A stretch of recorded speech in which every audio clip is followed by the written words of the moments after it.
Hey everybody, wake up. This is Wake Up with Mark Joyner, episode number 115. And today I will tell you what I learned at a live Wim Hof method class this weekend.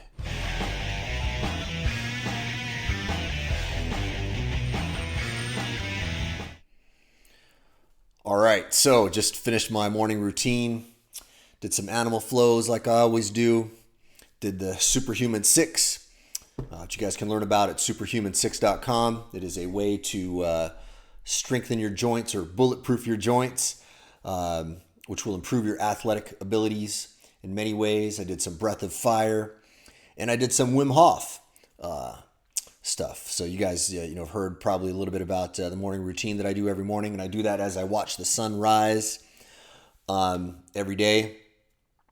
All of these things combined have a pretty profound effect on my overall health, and I like to incorporate things like this throughout my day. I think this is our responsibility as human beings to maintain this meat spaceship that we are traveling in on planet Earth, and if we do not maintain it, we pay the price for it. It's part of the price we pay for being in this form of existence.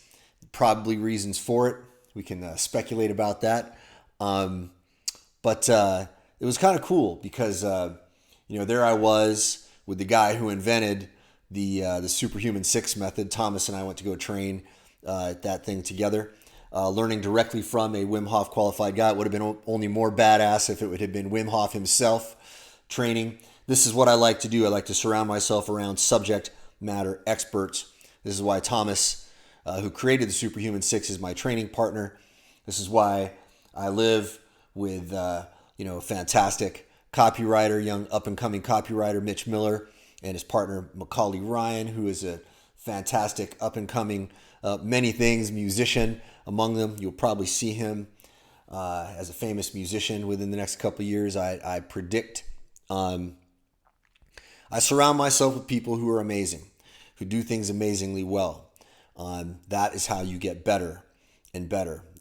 Most of us like to surround ourselves with people who make us feel better about ourselves, who are not as good as we are at certain things, so that we can feel like we are the big dog in the room.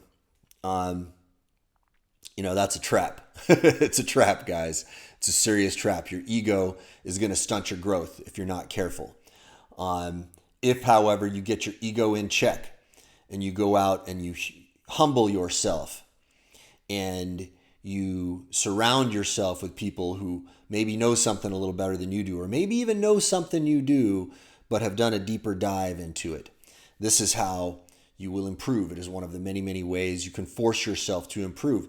On that note, I don't know how much new stuff I actually learned at this class. I was actually intellectually aware of most of it, but I also had a few things modified. There were a few nuances that I added into my practice. Let me show you one side thing here. Now, this is something that Thomas and I have been playing with. This device here is called a pulse oximeter. This will measure your pulse, and it will also measure the amount of oxygen in your blood. And this is one of the ways that you can measure playing around with blood gases. Okay, so your the amount of nitric oxide in your blood, the amount of oxygen in your blood, the amount of CO2 in your blood, playing with the concentrations of these things. These can produce very profound and interesting effects, and a lot of the different practices that I'm involved in are involved, in fact, in manipulating those gases. And then going from one extreme to the other takes your body, into a sympathetic state, very, very highly stimulated sympathetic state, and then drops you back down into a parasympathetic state. And then your ability to bounce up and down in between these states makes your body more adaptable, to put it very, very simply. These are some of the things that we were talking about as we were learning Wim Hof method directly from a guy who, had studied it for many years and actually got certified. Now, he here's some of the things that he adjusted and my perception of Wim Hof. Now, I had been watching, Wim Hof videos. I took the online training. I had talked with a lot of people, who had trained with Wim. I thought I was doing it exactly right. The way he was having us do it was slightly different. For example, for me, I was doing like a deep, slow breath and then relax out. Deep, slow. His breaths were more like this. He was taking rapid, deep breaths in and then relaxing out. And I was like, well, I'm here. I'm going to try it his way. Now, we did a very long round of Wim Hof when we actually got into the practice session. And my training partner, Thomas, had a profound experience. When you do deep breath work like that for a long time, it can become, for lack of a better term, almost like a hallucinogenic experience. You can experience a cathartic experience. People are not unknown to see things, to have visions, to suddenly have a good cry. Sometimes people need, sometimes there's an emotional energy that's been stored up inside your body, and when you do breath work like this, whether it's holotropic breath work or you're doing a Wim Hof session for a long time, it might stimulate these emotions to come up. And I would say let it out. If you're in the middle of doing something like that and you feel a big emotional catharsis coming in, which I felt for a split second there, it just surprised me. About 20 minutes into it, I suddenly felt this like surge of emotion that came up and passed. Now I didn't have a good cry that I would have been ashamed to, but I felt something come up and release, right? And I felt great afterwards. I felt great. So you're probably not learning what you think you should be learning in this. This is my purpose of this is not to teach you Wim Hof. You should learn that directly from Wim Hof. I like to introduce people to it and always tell them, I'm not Wim Hof. Wim Hof is Wim Hof. He's the guy who knows how to do that. I'm not Thomas Engberts. I introduce you to the Superhuman 6. You need to be learning it directly from him at superhuman6.com. But the point here is largely about humility and about your social milieu, if you will. Who are you surrounding yourself with, and what kind of attitude do you have when you are around these people? I'll give you one more interesting example of this. Now, when the instructor was writing stuff on the blackboard, and he gave a description of cellular respiration, and I kind of rolled my eyes for a minute because I thought, the guy just wrote is wrong. His understanding of this mechanism of cellular respiration is wrong. Now, there was a little tiny, devil voice inside me, if you will, that wanted to correct him in front of everybody, and I stifled that, and I was just like, no, come on now, don't be a dick. You don't like it when people do that in your class. Don't do that to this guy in his class. Well, I'm very glad I didn't do it, because when I went back and Googled it, I was like, well, maybe is my understanding of this right? Do I understand the relationship between these different chemicals? Turns out what he wrote on the board was exactly right. And my understanding that I had in my head for the longest time was not correct. I somehow had picked up the wrong information and was very, very confident and firm about that. So confident and so firm that I felt the temptation to release my ego and correct the man. Thank God I didn't, because it would have been a stupid argument, right? And I would have been wrong. And even if I had been right, what would have been the point? It wouldn't have added anything necessarily to the class. It was a minor nuance relative to what we were doing. Now, if the guy's up there teaching something and I know that they're teaching something wrong and it's fundamentally important, I might feel the need to inject myself in that. But this was a minor point, and it's his class.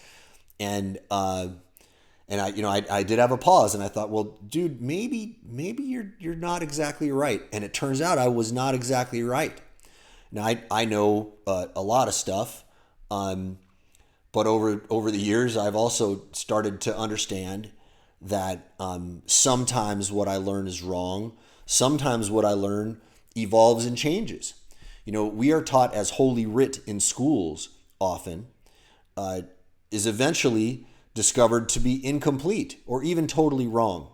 And one of the classic examples I've brought up, multiple times on this show is, the notion that Lamarckism was debunked, to Darwinism, supplanting Lamarckism, and now with epigenetics, us going back and saying, well, maybe Lamarck was partly right.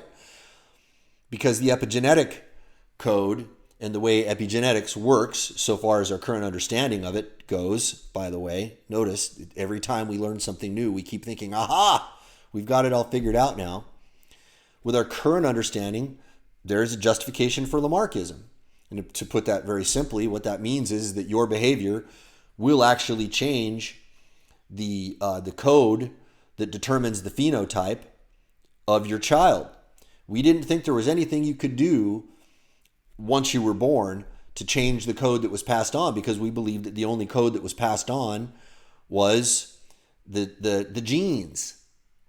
But after the Human Genome Project, and we discovered that, wow, we didn't identify nearly enough genes to explain what goes on in the human body, and combined with epigenetics and combined with the fact that we have all of this junk DNA, which I think is a hilarious term. I mean, we call it junk DNA.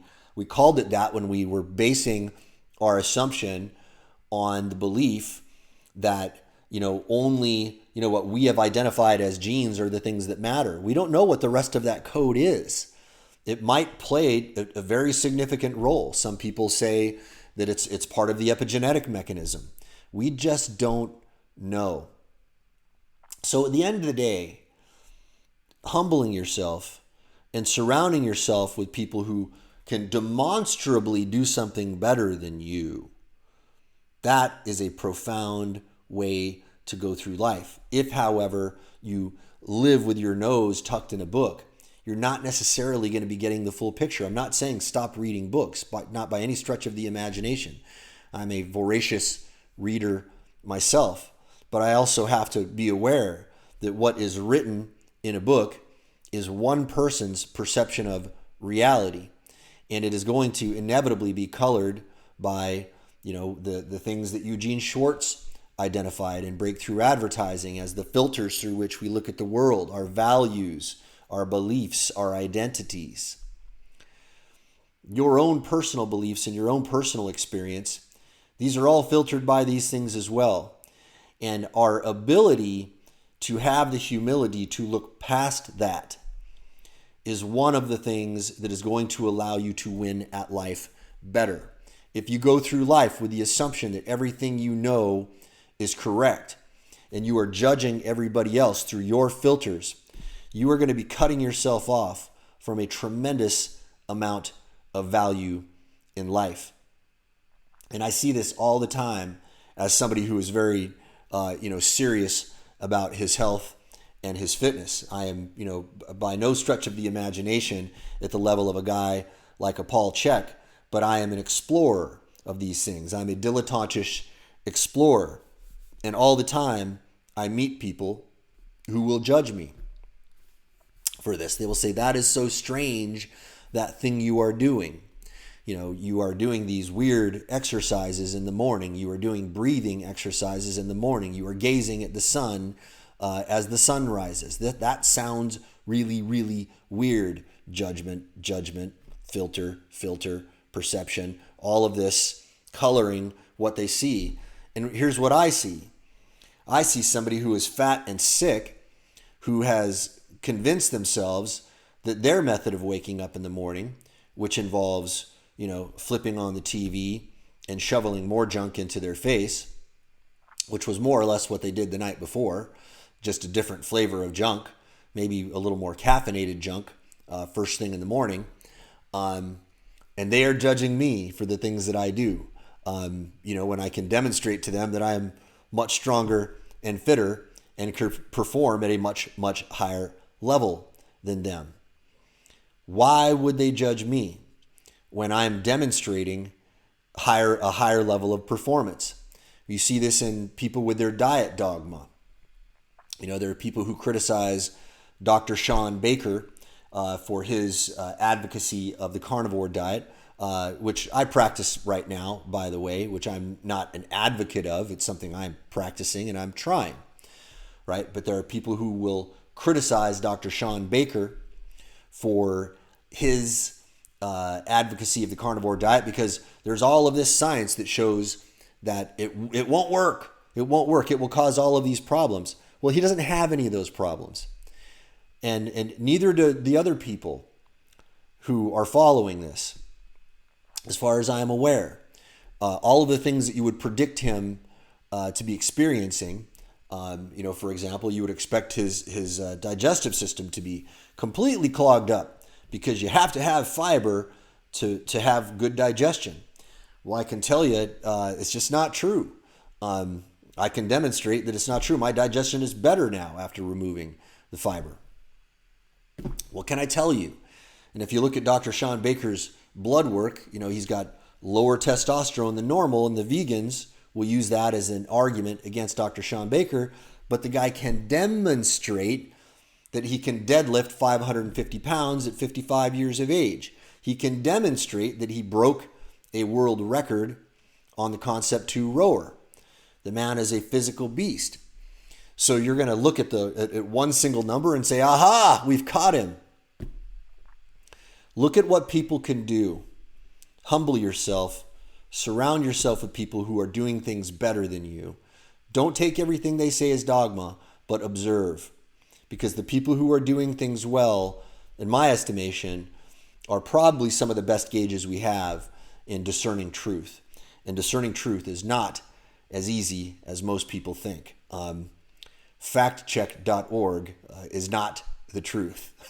Okay, the truth is far subtler and far, far more difficult to discern than that. All right, you guys have a beautiful day, and I'll talk to you all tomorrow.